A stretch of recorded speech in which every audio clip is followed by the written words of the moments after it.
Residential school abuse has profoundly affected multiple generations of Indigenous people. There's a need for truth to be told and truth to be heard in order to facilitate awareness and healing and prevention. I have the honor of introducing you to our discussion panel, and I encourage you to listen and share this vital glimpse of truth about the infliction of this horrible injustice. Our panel is Donalda Ashkew, also lovingly referred to as Winnie, school survivor. Suzanne Smoke, Bindigan Healing and Arts, Taboo Indigenous Mental Wellness Council. Lori Hermaston, Naki Collection, Dash Mawan, Bimid-Zajin, We Feed the People, and Cedar Smoke, Indigenous Youth, Agitchada Kwe, daughter of day school survivor, American Indian Movement, Southern Ontario. Please watch. There's Jumbo. Bonjour, Nia Nadezhnikosh, Kinokwe, Makwadotem, Alderville Donjaba. Speaking in the sovereign language of this territory. My name is Suzanne Smoke, and we join you here in a panel discussion to talk about the movie We Were Children that many of you just tuned into. I ask at this time that you take that moment to cleanse yourself, to look after yourselves, whatever that may look like in prayer. Go get some fresh air, maybe reach out to a colleague or a friend for support. There was a lot of real horrific truths that were shared in that movie, and interviews and words from survivors. So with that, I would like to introduce our panel. We have Lori Hermaston, who is from the Naki Collective and also is the director of Dash Mawan Bamadzijin, We Feed the People.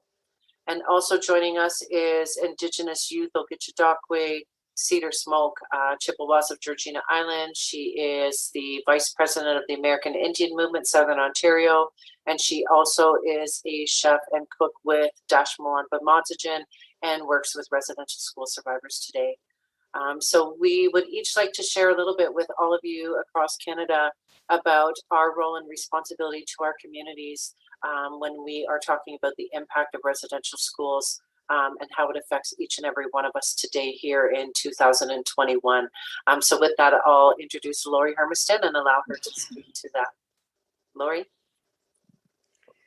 Thank you, Anine. My name is Lori Hermaston, and I come from Batchewana First Nation in the North Shore of Ontario. It's right in the middle of the Great Lakes. So I always tell people, if you want to know where it is, you just look right in the middle. And that's one of our original territories for the Anishinaabe. It's the area where we all gathered and met. It actually is in Anishinaabe, it's called Bawating, which literally means the gathering place. So that's where I come from, and the territory that I live in. My parents reside there in my community in Rankin Reserve, and that's where I started really my work, and kind of the first involvements I had with residential school survivors outside of my own family was I had the opportunity to be the elders program coordinator in Batchewana for a few years. And I also have a background in gerontology. I went to college for that. So I did spend time working with a lot of Indigenous seniors, like back in the early, the mid 90s really. And I remember at that time we were calling it residential school syndrome, if you remember that. And it was the way that it was described, which was really the intergenerational trauma, right? And that was some of the first times I remember learning about and hearing about that. It was never talked about in my own family. You know, my great grandmother went to St. Joseph's boarding school up in Thunder Bay. And we recently, as you know, Sue, were able to hold ceremony because we found her after 111 years. She was located after much searching and time spent by my family, by my mother and my grandmother and my great grandmother and my aunties and just my family for years. You know, we always heard the story of my grandmother going up to St. Joseph's boarding school and that she was raised by nuns. And then we heard that she had a sister that passed away at that school. And she was told when her sister passed, the nuns came to get her and told her that her sister was gone and not coming back. And that's all she heard. And she didn't come back. She passed. And that was in 1910. And my great grandmother talked about it and, would tell stories about her time there. And, there was always obviously a sadness about it. But we never knew how she passed away or what happened. Her name was Emma LaFord. And the story is pretty remarkable because my mom had really started to look more and search for her once all of our children were being located, right, and found. And so there was more of an opening, I think, and a willingness to talk to people. And my mother had to call around in Thunder Bay and made connections and eventually learned that Emma was buried up at St. Andrew's Catholic Cemetery in Thunder Bay, in unmarked, and like, you said earlier, like, you won't call them graves because that, evokes a notion of a memorial or a time of honor in that person's passing or something that was thought out. And these are not graves, right? These are unmarked spaces that our children were put into. So my auntie is in one of those unmarked spaces up at that Catholic gravesite, and we discovered that. So we went up and were able to hold ceremony for her. We've sang for her. We brought items up from home and buried them where she is. And we marked that she is there. My family went up and did that. And then they went and held ceremony for her in Garden River, where her family is currently buried. So, 111 years she was missing. And in my family, that was the experience that, impacted so much of the way that we were raised, the way that we learned to love, the way that we learned to understand ourselves in relationships with ourselves, with our partners, with the world around us. And it, created a lot of spaces where hurt existed and things were harder at times to get through. And, you were confused and didn't understand a lot of the things that happened when you were young because, you didn't have friends that had homes like that. If you, were like me and you were mixed and you grew up in a city around other people and no one really talked about the fact that you were Native because it was something you tried to hide, or if you could, right, you would live in that gray area. And so, like, even when they talk about my grandmother's experience at residential school and my auntie passing, my grandmother would say like that my great grandmother was raised by nuns and that it was okay. And it couldn't have been okay. Right. We know that. And so it was always kind of keep your head down, keep your mouth up, quiet and don't say anything about all kinds of things. And as time grew, my mother went back to school. And most of my aunties did. But my mother really went back to school and she became a nurse and she, began to practice the culture and like Anishinaabemowin, right? The whole circle of everything, language, culture, celebration, ceremony, and dove in like, arms, feet, like everything. And she's now Medeawin and practices in that lodge. And it saved her, I think, and it changed the trajectory of where I was going because she began to believe in herself more. And it then impacted me because I was a teenage girl at the time. So I don't think people realize the intergenerational trauma and how it impacts and ripples into our lives in the way that we come out in the world, and what we can believe in ourselves and how hard it is to get past that. And I think the other part about it that's really difficult for me is that it's directly related to a racist legislation, and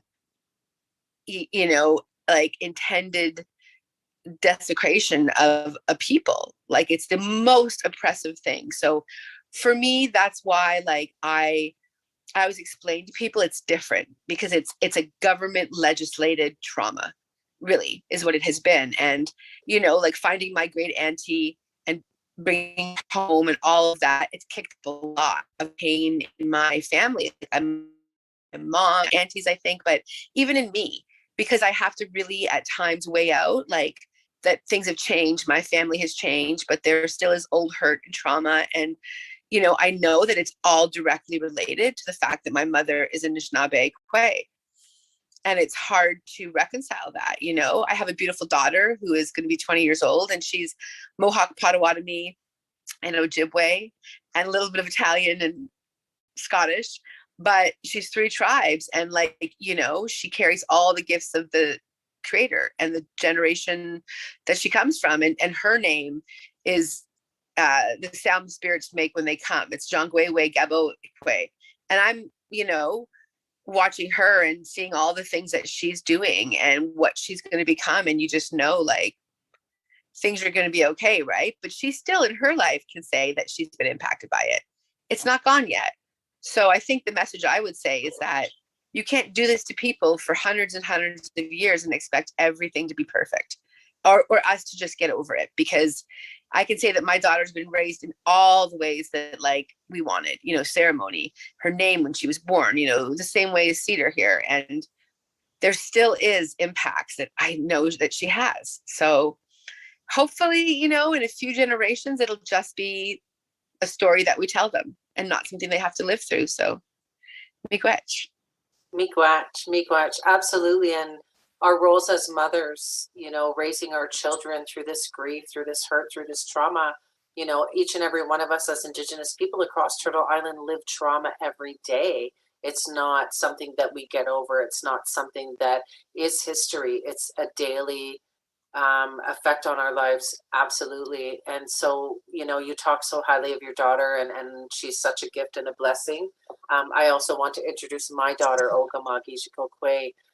This is Cedar Smallhead, woman of the sky world, and absolutely a gift. And again, struggling through decolonizing. I may have changed the trajectory of where she was going, but she also changed my trajectory of where I was going as a mother, and as a life giver, and being that sacred being and carrying that new life. That's such a gift. So I'll introduce Cedar. And Cedar, if you just want to share with us the importance of culture and ceremony in your life and the role that you play now in our communities, how you have seen the impact of residential school. Bonjour, Nina Dejankaj, Okamagi Shikokwe, Mayenga Dodam, Georgina Island, Donjaba. My first name, or my decolonized name, is Cedar Spoke, and my Ojibwe head woman of the sky world. Speaking in the sovereign language of the Ojibwe people, and it's really a gift and an honor that I have that little bit of language that I carry right now. Because working with the elders that I do right now with Dashmon Bamajijin and Lori here, I work with a lot of those residential school survivors. And, working with them, it's hard hearing their stories, thinking, that happened to my aunties, my uncles, my dad, my grandparents. It's with a heavy heart that I think of them every day. And I walk with my elders, and we have to learn how to handle those intergenerational traumas, because like Lori said, even though that we have that future and we know we walk with culture, we walk with everything, it does really affect us still right now.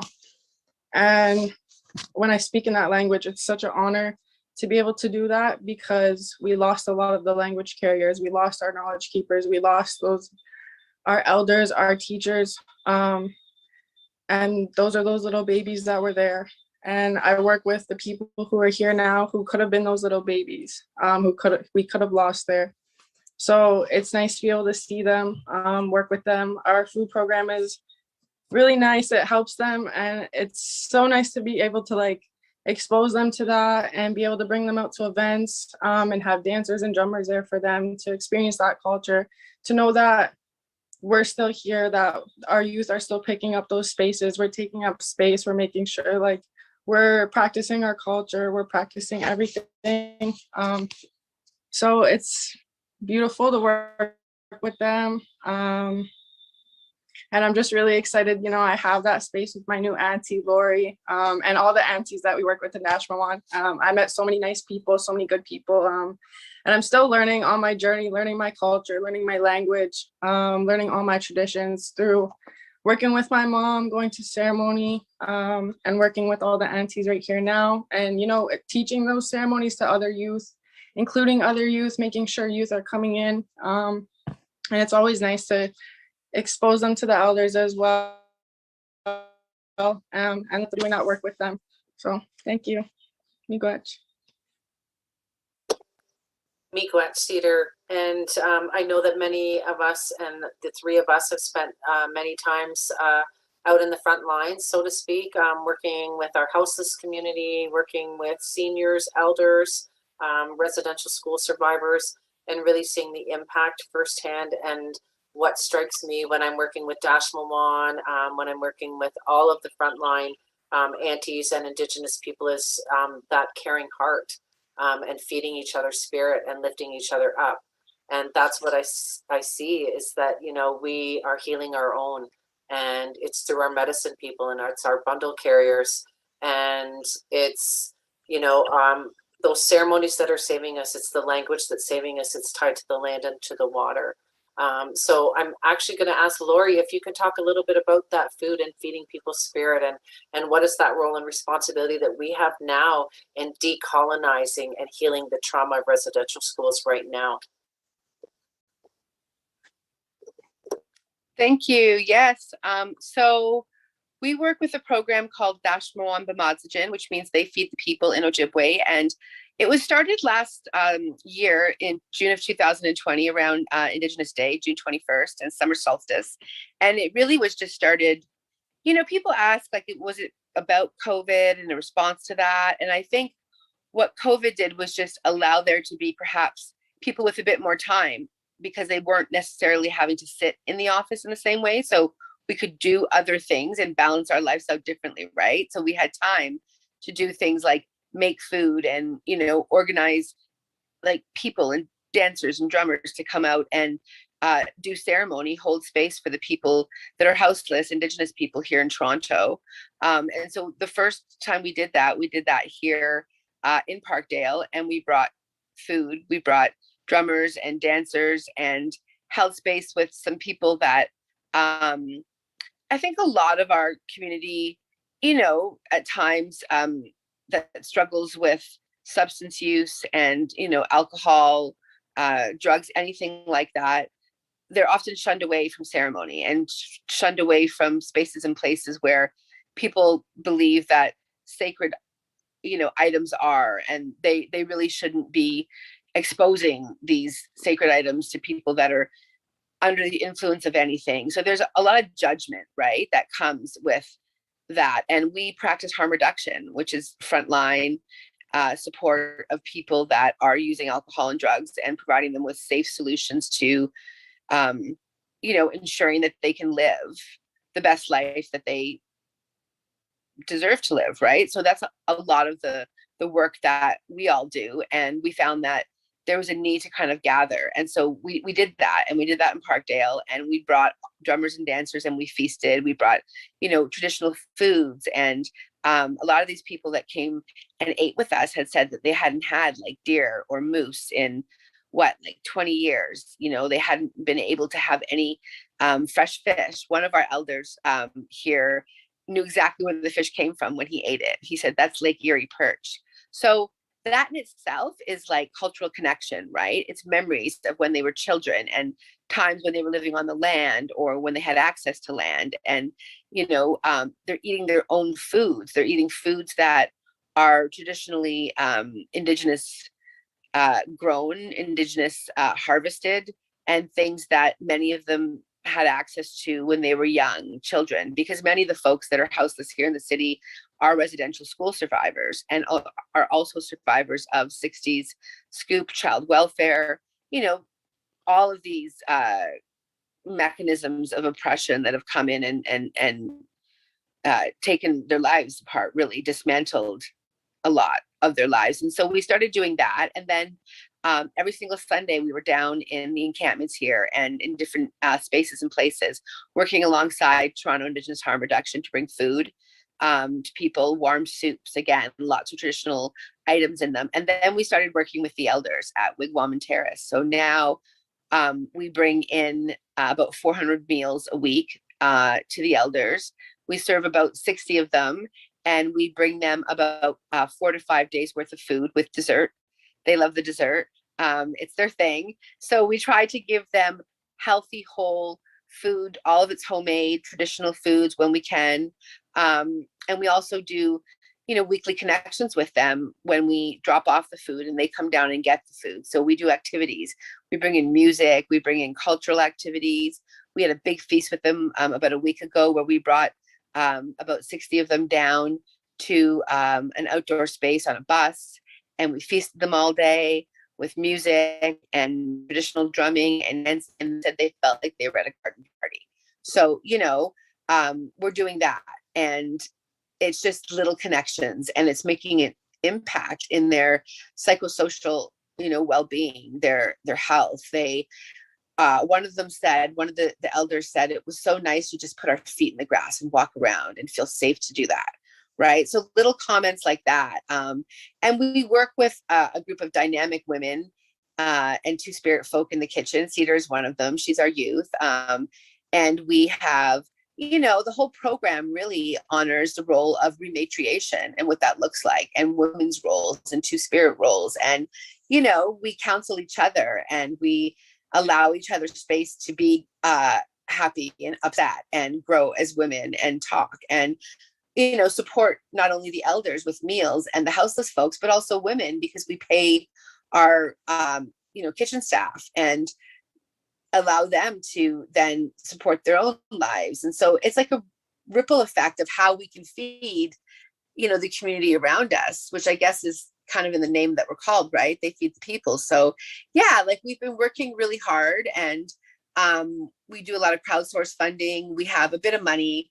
We kind of pull together here and there to make things work. But we rely on donations, donors, and when we can find grants that fit with what we do, because it's important for us to remain sovereign and remain focused on the idea of Indigenous food security and supporting our seniors and our houseless folks in that way. So it limits, like we won't just go out there and fundraise and take money from places that don't make sense, right? Because we have to honor those principles of Indigenous ownership and control over what we do. So, and honor what the seniors want, and make sure that they're always at the front of how we work. So yeah.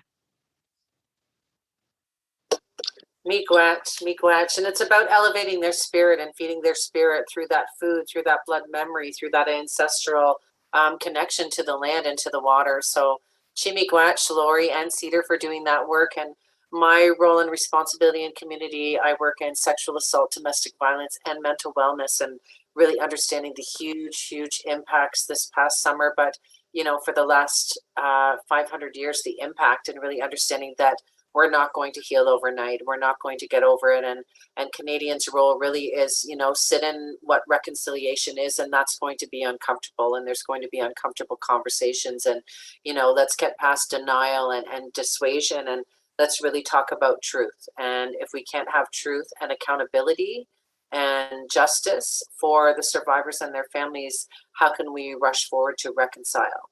And when so many Canadians don't understand or know the truth, so our recommendations is that you read the Truth and Reconciliation Report, adapt some of those findings into the way that you interact with Indigenous people. When you're engaging to work as an agency to help heal or work with First Nations people, how many people do you have on your board? How many people set policy that are elders within the local communities? In your resources of toolbox, or in your toolbox of resources of people within our communities, do you have elders and medicine people and people that know firsthand about colonial trauma and violence enacted through residential schools and through the Indian Act, and so much legislation that has really outlawed everything about us? And Lori, you use the term houseless. And when we talk about houseless, we as Indigenous are not homeless when we are on the land. We are houseless. And so really understanding that we can't criminalize Indigenous people for being houseless when the land and the Indian Act has made us also vulnerable, and really ripping us from our homes and through the residential schools, really disconnecting and breaking that family structure, and really breaking the hoop of that family circle. So there will be links in the bottom if anyone is wishing to support Dashmawan Bamodzajan and the food programs that supports the elders and survivors of residential school, as well as our houseless folks. Those connections will be there. It's Dashmawan Bamodzajan, and there's a GoFundMe through Facebook, and we'll put the links in. Also, Bendigan Healing and Arts, that is a grassroots York region. We created that, Cedar and I. We do food box programs, Christmas hamper programs, and really just basic grassroots filling in gaps in services, because so many First Nations people really struggle working through and navigating the healthcare system that is really, really oppressive and racist, and really does not support our healing journey as Indigenous people. So as Canadians, watching and hearing the voices and really seeing the impact firsthand in our lives, but in lives across everyone that is Indigenous across Turtle Island, how can we move forward together in right relationships? And that's by taking ownership as Canadians in reconciling with us as First Nations people, understanding how magnificent we are and the contributions that we've given to Canada, to settlers and guests here within our territories. So with that being said, Chimigwach to you ladies for doing the tremendous work that you're doing with the survivors. And just if anyone is looking for support or seeking help after watching the movie, again, there are many links that are going to be showcased here, and reach out to any one of us within Dashmawan, Bintigan, and we will be there to help and support in any questions that you have. So reach out, Dashmawan Pamadsajan on Facebook, and we will post the GoFundMe. And please, for all of the survivors and their families, our prayers are out to each and every one of you during this time. Know that your voices have been heard.